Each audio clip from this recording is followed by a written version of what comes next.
যাচ্ছে। যা, বলটা ঝোপের মধ্যে পড়ে গেল।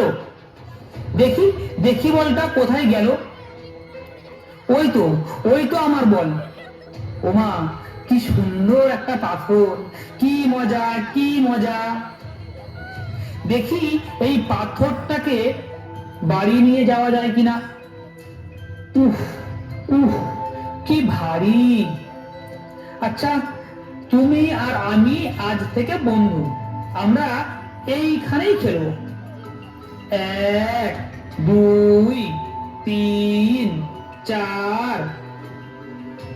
এমন সময় রবির বাবা দূর থেকে ডাকতে শুরু করলেন, রবি রবি, যাই বাবা। একটু খেলতেও দিল না। রবির বাবার দ্বিতীয় ডাক, রবি রবি। হ্যাঁ বাবা, আসছি। এমন সময় রাস্তা থেকে এক ব্রাহ্মণ পণ্ডিত ওই পাথরটি অতিক্রম করে যাচ্ছিল। হঠাৎ পাথরটির দিকে চোখ পড়ল। পণ্ডিত রাস্তা দিয়ে যাওয়ার সময় এক পুঁথির মালা হাতে জপ করছেন, হরে রামা হরে কৃষ্ণা কৃষ্ণ কৃষ্ণ হরে হরে। কি এটা তো অবয়ব আমার মহাদেব। হর হর মহাদেব, হর হর মহাদেব। মহাদেব কি আমাকে কিছু ইঙ্গিত দিচ্ছেন? হয়তো মহাদেব আমাকে দিয়ে এখানে তার একটি মন্দির প্রতিষ্ঠা করতে চাইছেন। হয়তো শেষ বয়সে এই পুণ্যটাই আমার কাজে লাগবে। এই বলে ব্রাহ্মণ একটি রক্ত তিলক ওই পাথরটির উপরে লাগিয়ে দিলেন এবং নিজের শরীরে পরিহিত একটি গেরুয়া রঙের চাদর ওই পাথরটির উপরে পরিয়ে তিনি শিবলিঙ্গের মন্দির প্রতিষ্ঠা করতে চাইলেন। এরপর তিনি হরে রামা হরে কৃষ্ণা কৃষ্ণ কৃষ্ণ হরে হরে জপ করতে করতে প্রস্থান করলেন। একই রাস্তা থেকে এক ফকির বাবা কিছুক্ষণ পর যাচ্ছিলেন। ইয়া খাজা ইয়া খাজা ইয়া খাজা ইয়া খাজা। হঠাৎ ওই শিবলিঙ্গধারী পাথরের উপর তার চোখ পড়ল। কি এখানে শিব মূর্তি? আগে তো কখনো দেখিনি। নিশ্চয়ই এটা কারোর প্রবঞ্চনা। না না, এটাকে এখানে রাখা চলবে না। আপনারা কিছু বললেন না? বরং এখানে আমার বদন বাবার মাজার তৈরি হোক।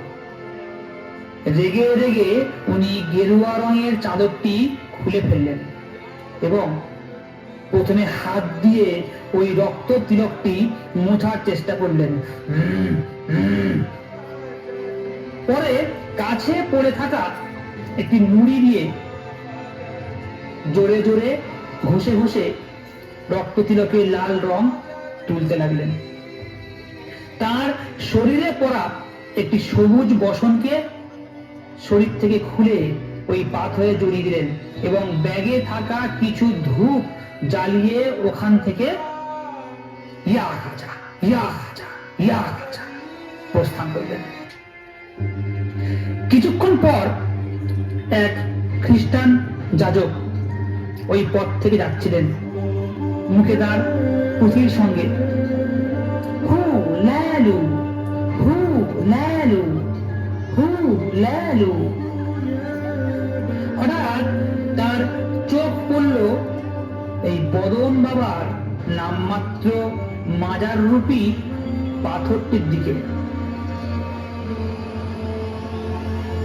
হু লালু হু লালু হু লালু হু লালু। What is it? এটা কি? হু ডেয়ার? কার এত বড় সাহস এই সোসাইটিতে এই রকম মাজার তৈরি করেছে? এইখানে একটি গির্জা প্রতিষ্ঠা হবে। এই বলে ওই পাথরের উপর থেকে সবুজ বসন সরিয়ে নিজের শরীরে পড়ে থাকা সাদা বসন ওই পাথরের উপর পরিয়ে দিলেন। এমন সময় দূর থেকে ব্রাহ্মণ দেখতে পেয়ে দৌড়ে আসলেন। এ কি করছেন আপনি? এখানে শিবলিঙ্গের মূর্তি আপনি নষ্ট করলেন, অপরাধ, ঘোর অপরাধ। এভাবে দুজনে বচসায় জড়িয়ে পড়লেন। এমন সময় দূর থেকে ফকির বাবা ব্যাপারটা দেখে রেগে দৌড়ে আসলেন। এটা আপনারা কি করছেন? এটা তো আমার বদল বাবার মাজার ছিল।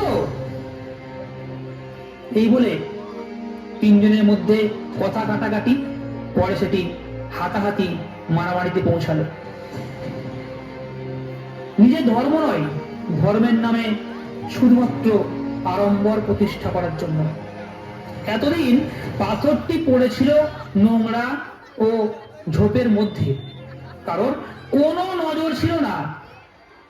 যখনই বাচ্চাটি খেলার ছলে নিজের সরল শৈশব মনে পাথরটিকে নিজের বন্ধু বানালো খেলার জন্য, সেই সময়েই আজকের দিনের তথাকথিত ধর্মান্ধরা নিজের ধর্ম প্রতিষ্ঠার নাম করে একটি সামান্য পাথরকে কেন্দ্র করে গন্ডগোল শুরু করলেন। এমন সময় দুই শিক্ষিত মাস্টার মশাই রফিক বাবু এবং কার্তিক বাবু পথ থেকে যাচ্ছিলেন এবং এই গন্ডগোল দেখে তা থামাতে ছুটে আসলেন। প্রথম মাস্টার মশাই রফিক বাবু, একই খাওন আপনারা যা করছেন তা মানবতার হত্যা। আপনারাই বলুন তো, কোন ধর্ম সম্প্রীতি নষ্ট করতে শেখায়? ধর্ম শেখায় বন্ধন, ভালোবাসা, ইনসাফ ও সহমর্মিতা ও সুষ্ঠু সমাজ ব্যবস্থা। এমন সময় রফিক বাবুর গায়ে আঘাত লাগলো এবং উনি গিয়ে পড়লেন সেই পাথরটির উপরে। বুকে, নাকে, হাতে রক্তের দাগ লাগলো। দ্বিতীয় মাস্টার মশাই কার্তিক বাবু দৌড়ে গেলেন রফিক বাবুর কাছে। স্যার, আপনার শরীরে যে রক্তের আঘাত, চলুন আপনাকে ডাক্তারখানায় নিয়ে যান। রফিক বাবু, না স্যার, এদের না থামাতে পারলে কত রক্তই না ঝরবে, এদেরকে থামাতেই হবে। কার্তিক বাবু, কিন্তু রফিক বাবু, কোনো কিন্তুই নয় স্যার।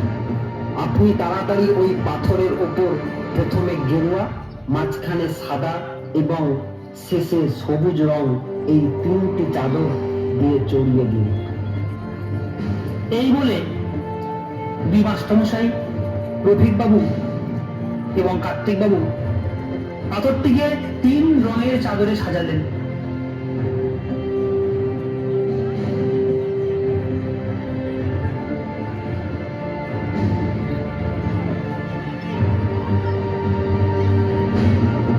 পণ্ডিত, ফকির, খ্রিস্টান যাজক একে অন্যের দিকে ঘুষি তুলে রয়েছেন।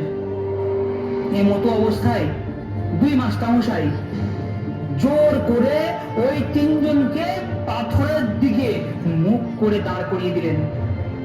সকলে ঘুষি তোলা হাত নিজের জাতীয় পতাকাটা দেখে শুধু নিচেই নামলো তাই না, বরং স্যালুট করলেন।